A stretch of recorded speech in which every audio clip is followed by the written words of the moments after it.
ఇక హైదరాబాద్ వనస్థలిపురంలోని ఓ హోటల్ యువతిపై సామూహిక అత్యాచారం జరిగింది. సాఫ్ట్వేర్ ఇంజనీర్ గా పనిచేస్తున్న యువతి తన స్నేహితులతో కలిసి హోటల్ కు వెళ్లింది. కాగా మద్యం మత్తులో స్నేహితులు యువతిపై అత్యాచారం చేసినట్లు తెలుస్తోంది.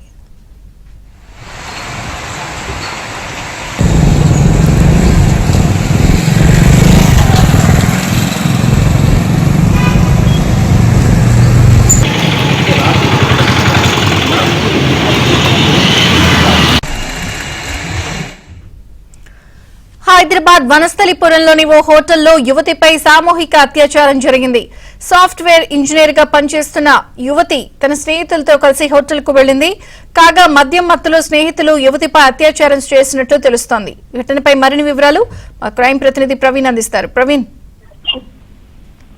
వనస్థలిపురం పోలీసులోని గ్యాంగ్ రేప్ కు సంబంధించి ప్రస్తుతం పోలీసుల దర్యాప్తు కొనసాగుతుంది.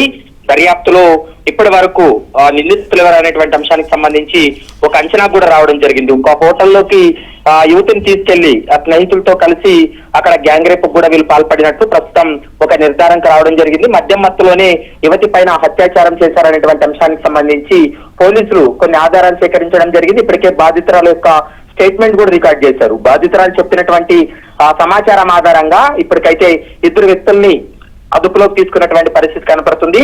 ఇక బాధితురాలకు వైద్య పరీక్షల అనంతరం ఈ కేసుకు సంబంధించి మరికొన్ని అంశాలు కూడా బయటపడేటువంటి అవకాశం అయితే కనపడుతుంది. ఒక పార్టీ కోసం మభ్యపెట్టి ఆమెను తీసుకెళ్లిన తర్వాత హోటల్లోనే అమ్మాయి పైన లైంగిక దాడి చేశారనేటువంటి అంశాన్ని ప్రస్తుతం బాధితురాలు ఇచ్చినటువంటి కంప్లైంట్ లో కూడా ఉంది.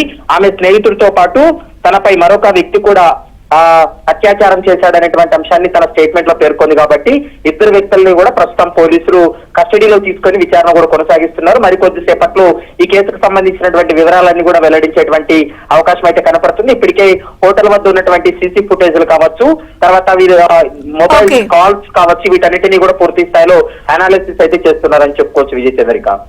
Thank you Praveen.